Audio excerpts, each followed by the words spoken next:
No vídeo de hoje a gente vai falar de algumas decepções que vários investidores vêm tendo com fundos imobiliários e a gente vai discutir o porquê que esses investidores acabam saindo dessa classe de ativos e consequentemente também aí perdendo dinheiro por esse motivo. Então fica até o final desse vídeo que tem muito conteúdo importante. Se você não conhece o canal aqui, seja muito bem-vindo. Meu nome é Gustavo Luca, sou consultor de investimentos, certificado especialista de investimentos pela Ambima. Criei esse canal aqui para te ajudar a investir de uma forma mais simples e fácil. E você que já está mais tempo no canal, já conhece aqui, deixa o seu like para fortalecer a firma daquele jeito. E vamos para o vídeo discutir sobre esse assunto que muitas pessoas estão perdendo dinheiro exatamente por não entender esses problemas que a gente vai discutir hoje. O primeiro problema que acontece quando a pessoa começa a investir em fundos imobiliários é exatamente olhar ali e acreditar que os fundos imobiliários vão se valorizar que nem as ações. Quando a pessoa não entende a classe de ativos que são os fundos imobiliários, os objetivos principais dos fundos imobiliários,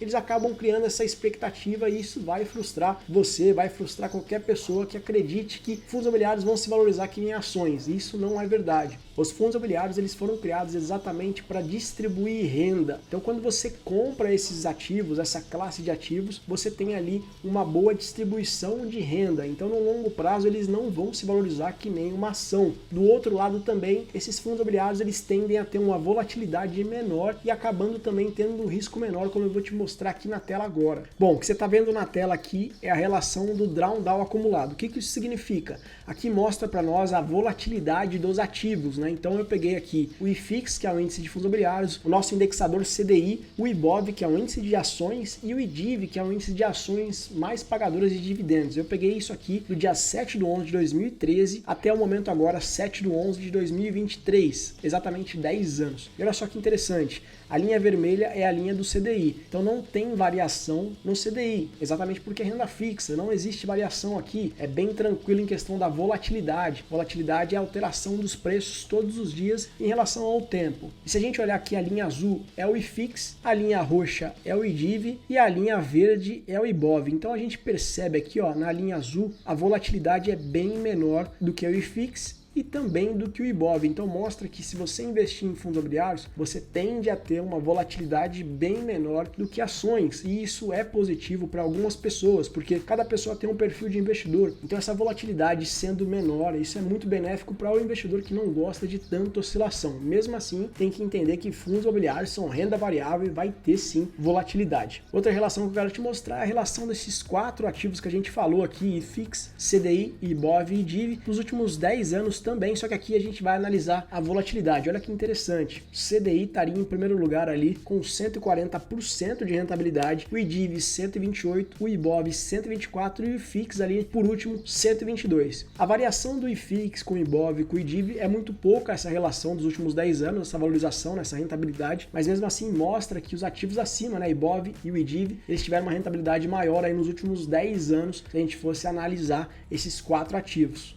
Bom, então esse é o primeiro problema que vários investidores acabam saindo dos fundos imobiliários por criarem essa expectativa de valorização. Mas pensa que quando você investe em fundos imobiliários, você busca dividendos, você busca renda. Então esse é o principal foco dessa classe de ativos. Segundo ponto que faz muitas pessoas se decepcionarem, muitos investidores aí que começam a investir em fundos imobiliários se decepcionarem, é a questão da tributação. Sim, quando você investe em ações e tem ali uma rentabilidade e você quer efetuar esse lucro, né, quer fazer essa venda e efetuar esse lucro dessa operação, você tem uma isenção de R$20 mil por mês. Nos fundos imobiliários não existe essa isenção. Se você tiver um lucro com fundos imobiliários, né, fazer uma venda com lucro, você paga 20% de tributação, 20% ali sobre o lucro. Exatamente porque essa classe de ativos ela não serve para te entregar uma rentabilidade no curto prazo. Ela é uma classe de ativos, como a gente falou, para distribuir renda. Então você tem essa tributação e muitos investidores não sabem disso, acham que vão ter também a isenção dos 20 mil e isso não é verdade. Bom, e antes da gente ir para o terceiro e último ponto importante aqui que muitos investidores acabam se decepcionando com fundos imobiliários, você já deixou o seu like aqui no vídeo? Deixa o seu like se você estiver curtindo esse vídeo, se inscreva no canal porque aqui a gente está trazendo muito conteúdo importante e quanto mais like a gente tiver no vídeo, mais a gente vai alcançar pessoas para poder ajudar mais esses investidores aí que estão perdendo dinheiro por não conhecerem esses problemas, a gente vai conseguir alcançar essas pessoas. Bom, e o terceiro e último ponto importante que muitas pessoas acabam perdendo muito dinheiro com fundos imobiliários é exatamente por não entender entender os seus dividendos, acham que os dividendos vão ser constantes todos os meses. E isso não é verdade. Eu vou te dar um exemplo aqui na tela agora. Esse aqui são os dividendos dos últimos 5 anos do CPTS11. Legal.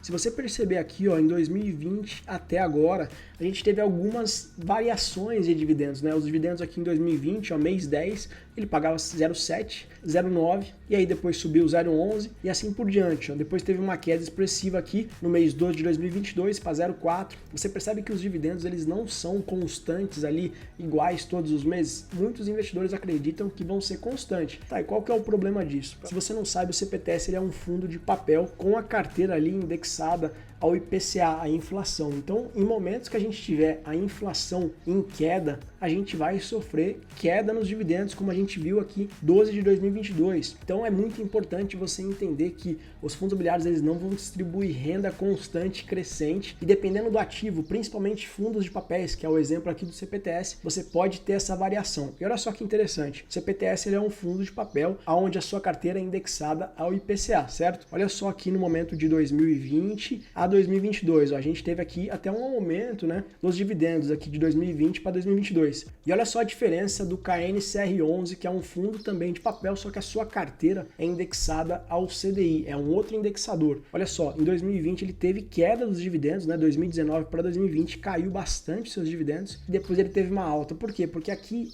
o indexador dele é o CDI. Conforme a Selic vai aumentando, ele vai distribuir um dividendo maior. Com a Selic caindo, ele vai distribuir um dividendo menor. E aí muito investidor agora está olhando esses dividendos aqui no topo, ó, pagando mais de R$1, né? E ele acredita que vai ser isso para sempre. Aí o cara vai lá, compra esse fundo imobiliário sem entender essa dinâmica e agora a gente está tendo uma tendência de queda de Selic, vai fazer com que esses dividendos de novo comecem a cair. Aí o cara vai lá, vai vender de novo os fundos imobiliários e vai perder dinheiro por não entender essa dinâmica. Então é muito importante entender toda essa dinâmica para você acabar não se frustrando nessa classe de ativos. Quando você investe em fundos imobiliários, o grande foco, né, o grande objetivo é a distribuição de renda. Por isso que essa classe de ativos é muito legal para muitas pessoas que gostam de ter renda. Agora, se você estiver num momento onde você quer crescer o seu patrimônio, fundos imobiliários não é a classe de ativos que vai te resolver esse problema. Você vai ter que investir em outros ativos, como por exemplo ações, e também saber que ali também tem outros riscos diferentes. Então é muito importante você entender o momento de vida, o seu objetivo e montar uma carteira baseada no seu objetivo, tá? Não é porque você só quer crescer o patrimônio que você não pode ter fundos imobiliários. Você tem que montar uma carteira diversificada para trazer mais segurança para você e fazer com que você alcance a sua sonhada aposentadoria daqui a uns anos.